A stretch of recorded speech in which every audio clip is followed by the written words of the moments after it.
Hello and welcome to this week's episode of Advice from Your Besties. Woo! This is where we take your questions and we'll give our best advice. Okay, so my neighbor and I have been hanging out recently. Nothing sexual or dating wise. We just like to hang out and watch movies. Recently, we were watching a movie and he took my hand and rubbed it the whole time. And then I noticed that his pants were wet and that he came in his pants. And oh my gosh, this was kind of like a long one. But she was like, is this normal for a guy to like come into his pants while holding her hand? I like it though. It's kind of hot.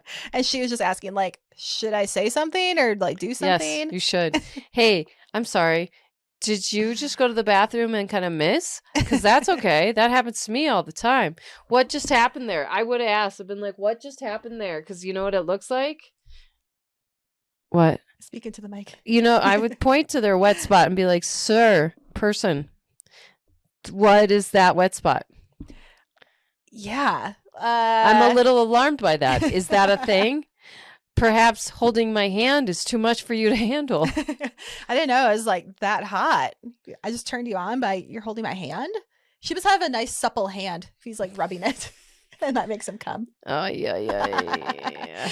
And I think he's younger. That's the vibe I'm getting. Did she not notice his face? Maybe it was like a pre-ejaculation because like I think you would know if the person actually came. I guess so. Like maybe he's just wet. I get wet. Don't you get wet? But like, how does he get that wet that she can see it through his pants? Sometimes you get wet. Yeah, I don't know. Keep holding his hand. I think you get wet, but I would embarrass the shit out of him and ask about it. If he is willing to take the embarrassment, ask him about it. If it's you could say it in a nice way. Well, hey, I noticed that like you're very moist down there. What's going on? Okay. I guess that's a nicer way to say it. Be like, what's that? That's for you and I. But to him, I'd be like, you look very sensitive. How can I ask you about the wet spot on your pants? Okay, next question. What's the simplest thing you keep telling yourself you could remove from your life that would make a huge impact, but you just can't do it? Yeah. Simplest? Oof. I don't know. The simplest thing I could remove from my life? Let's see. I would say, I mean, I don't know. I could remove my addiction to sugar and that would make a big impact in my life. Would it though? I mean, maybe not like life altering, but my hammies would look better. My booty would look better. You know what I'm going to say, don't you? What? What am I going to say? I don't know what you're going to say. Really? No. Just my roommate. Oh. Remove that thing and I would be a perfect human being. Oh my gosh. That's simple though. That's a lot. Well, it's a simple solution. It is a simple solution. I would say a simple solution would be I just need to get a new job. That would change a lot of things in my life. What would you say for me? Well, now that I think about it, the roommate is the most obvious one. Yeah. What's the second? Something you should remove.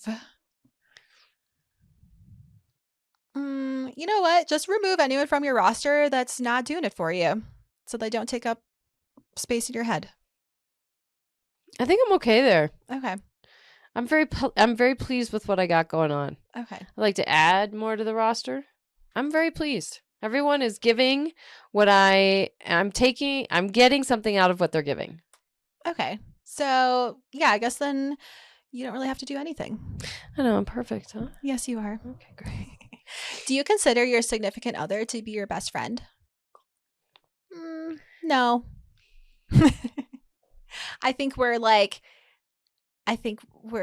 know, like best friends. I feel like best friend is like different than husband. Like I'm not calling him talking nonsense all day, being like, so I went to Starbucks and my drink was $9.50, but you should see the cup that it came in. It was totally worth it. I paid $10 just for the cup. Like he doesn't give a fuck. Like he'd be like, okay. So I need a best friend to talk nonsense with. But I guess like in life, he is my best friend for all day, everyday life. So I don't know. What do you think? I would say mine is, we talk nonsense all fucking day long. All day long. We talk all day long. Yeah, you guys do talk all day long. We talk a lot. Mm-hmm. And then when I'm sleeping, he'll wake me up to tell me more. And then he'll call me on the way back from the event that he didn't necessarily invite me to tell me all the things that I missed. And then I will text him all the people that were eating at the restaurant that evening. And then all the things that happened. Do I wish? I actually think this is a weakness, and he has found the loophole in which to like stay in my life, is because if you want to have a relationship with me and you do these things, we'll go back and forth. We'll be friends. Like if you show that you care about my stupid ass shit, I will call you. I feel like he tricked me into being his friend. Yeah. I mean, obviously, like, me and my husband are friends, and like, I'm not saying that best you're friends. not. Yeah, we just like aren't phone. I only talk to you on the phone. I don't talk to anyone else on the phone. I don't really like to text a lot during the day because it's like he's working, I'm busy. I don't like to be like in constant contact all the time, being like, well, this is what I'm doing now. This is what I did. And, like, this is what happened. Like, we'll catch up at the end of the day. Not really. You guys aren't really catcher-uppers. It's kind of just like, all right, this is what happened.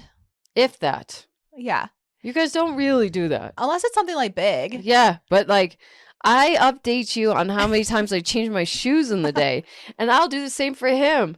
I'm lucky to have an audience of people who give a fuck what I do. It's so stupid. I guess he's my best friend, just not in that way. Not in the way of nonsense. I feel like you're having to defend this. Yeah. You could say no, but you could be like, he's the person I love the most. He is the person I love the most. Okay. Let's see. One more. My dad won't let me wear my dead mom's wedding dress because I have to get it sized up, and he doesn't want me cutting it or altering it. He offered me jewelry instead. Am I wrong for wanting to alter the dress for it to fit me? No. What's wrong with your dad? Yeah, like, what's his deal? That's weird. That is weird. Clothing is not the person. But how much do you have to cut it up?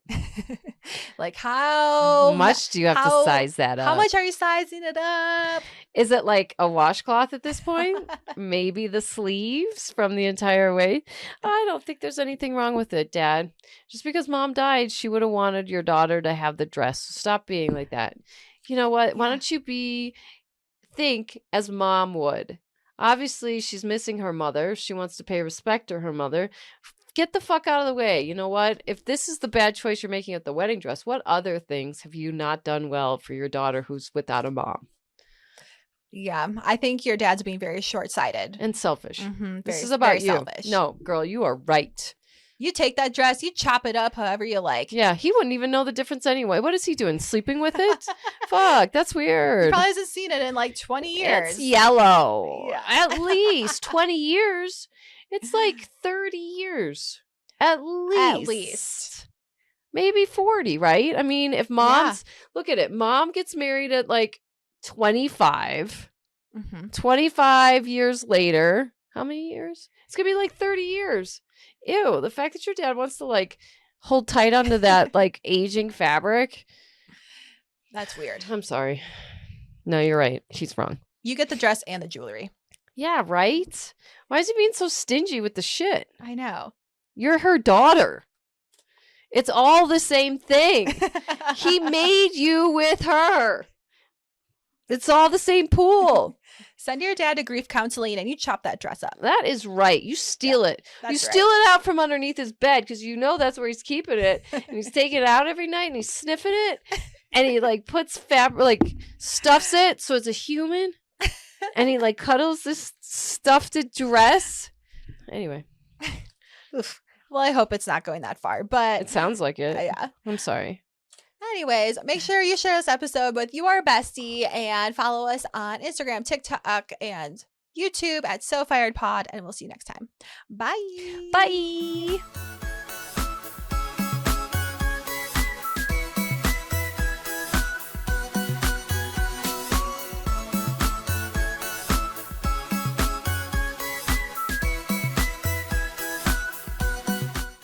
Disclaimer. This podcast is for entertainment purposes only.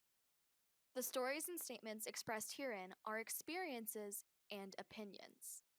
They may not represent the views of the production studio or the hosts. If you disagree with our content, that's okay. No podcast is perfect for everyone.